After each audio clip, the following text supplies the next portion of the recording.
Hi all, welcome to అబీబవి channel. ఈరోజు మన రెసిపీ మునక్కాయ మామిడికాయ పులుసు అండి. చాలా బాగుంటుంది టేస్ట్. అయితే ఒకసారి తయారీ విధానం చూసేద్దాం. ముందుగా మునక్కాయలు అయితే ఉడికించి అయితే పెట్టుకున్నానండి. నేను ఒక ఆనియన్ కట్ చేసి పెట్టుకున్నాను, ఒక మామిడికాయ, 2 టమాటాలు అయితే సన్నగా తరిగి పెట్టుకున్నాను, కరివేపాకు, ఇవన్నీ ఇలా పెట్టేసుకున్నాను. తర్వాత ఇప్పుడైతే మసాలా ప్రిపేర్ చేసుకుందాము.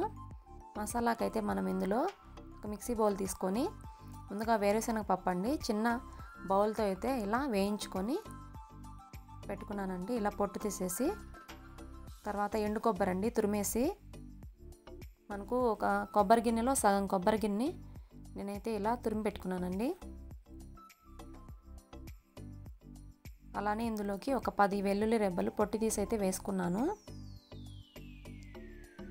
ఒక పెద్ద ఆనియన్ అండి ముక్కలుగా అయితే వేసుకుంటున్నాను. దీన్ని అయితే మెత్తగా మిక్సీ పట్టి పెట్టుకోవాలండి. ఇప్పుడు మనము తయారీ విధానం చూసేద్దాం. ముందుగా అయితే ఒక పాత్ర అయితే తీసుకున్నానండి. స్టవ్ వెలిగించుకొని ఇందులో కర్రీకి తగ్గ ఆయిల్ అయితే వేసుకుందాము. మనకు ఆయిల్ హీట్ అయ్యాక ఇందులో ఆవాలు అయితే వేసుకుంటున్నానండి.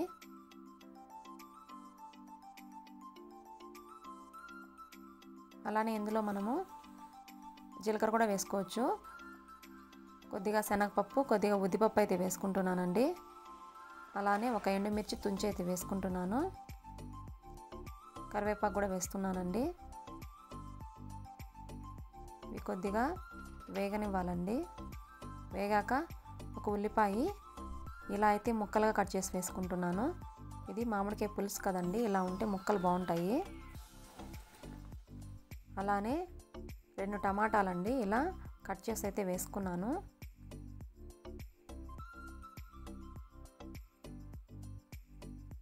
ఇప్పుడు మనము వీటన్నిటిని బాగా వేయించుకుందాము. మనకు టమాటా కొద్దిగా మెత్తబడాలి. కొద్దిగా పసుపు అయితే వేసుకుంటున్నానండి. ఇప్పుడు వీటిని బాగా వేయించుకుందాము. కొద్దిసేపు మూత పెట్టేసి టమాటాని మెత్తగా ఉడికించుకోవాలండి. 2 మినిట్స్ తర్వాత చూద్దాము. ఇప్పుడు మనకు టమాటా కొద్దిగా మెత్తబడిందండి, బాగా వేగింది పచ్చివాసన పోయేలాగా. ఇప్పుడు మనం ముందుగా మిక్సీ పట్టిన మసాలా వేసుకుందామండి. కొబ్బరి, వేరుశనగ పప్పు, ఉల్లిపాయ, వెల్లుల్లి పేస్టు. ఇప్పుడు ఈ పేస్ట్ని వీటిలో బాగా కలిసేలా మనం కలుపుకోవాలండి. చూడండి, ఇందులోకి 2 స్పూన్ల కారము, 2 స్పూన్ల ధనియాల పొడి అయితే వేసుకున్నానండి. ఆ క్లిప్ అయితే మిస్ అయింది. వీటన్నిటిని బాగా కలుపుకోవాలి. మసాలా మనకు ఉడకాలండి. మసాలా అయితే ఉడికిందండి. ఇప్పుడు ఇందులోకి మనము ఉడికించి పెట్టుకున్న మునక్కాయ ముక్కలను అయితే వేసుకుందాము.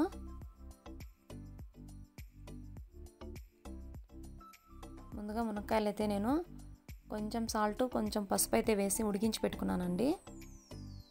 ఇప్పుడు ఇందులోనే మామిడికాయ ముక్కలండి, పీల్ తీయలేదు.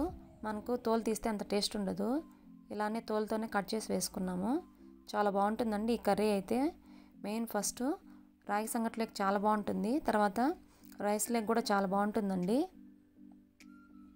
మేమైతే ఎక్కువగా చేసుకుంటాము. ఇప్పుడైతే కర్రీకి తగ్గ సాల్ట్ అయితే వేసుకుంటున్నానండి, మనకు టేస్ట్కి సరిపోయేంత వేసుకొని మనం బాగా కలుపుకోవాలి. ఈ మసాలా ముక్కలకి అంతా పట్టేలాగా బాగా కలుపుకోవాలి.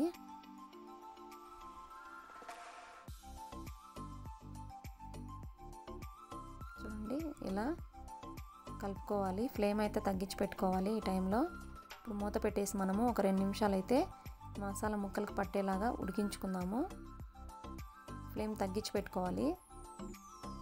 చూడండి, ఇప్పుడు మనం ఒకసారి కలుపుకొని ఇందులో మనకు కర్రీకి తగ్గ వాటర్ అయితే వేసుకుందామండి. మనకైతే మునక్కాయ ముక్కలు ముందే ఉడికిపోయాయి. ఇప్పుడు మనకు మామిడికాయ ముక్కలు అయితే ఉడకాలి. కలుపుకొని బాగా మూత పెట్టేసి ఒక 4 నిమిషాలు అయితే ఉడికించుకుందామండి. చూడండి, మన కర్రీ అయితే బాగా ఉడుకుతోంది. చూద్దాం ఇప్పుడు మామిడికాయ ముక్కలు ఉడికేయలేదో.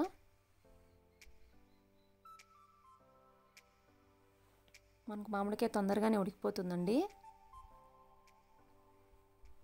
మళ్ళీ అంత మెత్తగా ఉడికితే బాగుండదు. చూడండి మనకైతే ఉడికిపోయింది. మనకైతే కర్రీ రెడీ అయిపోయింది. ఈ స్టేజ్లో మనము కొద్దిగా కొత్తిమీర వేసుకుందాము. చాలా బాగుంటుంది టేస్ట్ అయితే. కలుపుకుందాం బాగా. అంతే అండి, మనకి యమ్మీ మునక్కాయ మామిడికాయ పులుసు అయితే రెడీ అయిపోయిందండి. చాలా బాగుంటుంది టేస్ట్. ఈ మునక్కాయ పులుసుని రాగి ముద్దలో వేసుకొని తింటే చాలా బాగుంటుంది. ఒకసారి ఈ కాంబినేషన్ ట్రై చేసి చూడండి. మీకు ఈ కర్రీ నచ్చినట్లయితే please like, share and subscribe to Avvi Bhavvi channel. Thank you for watching.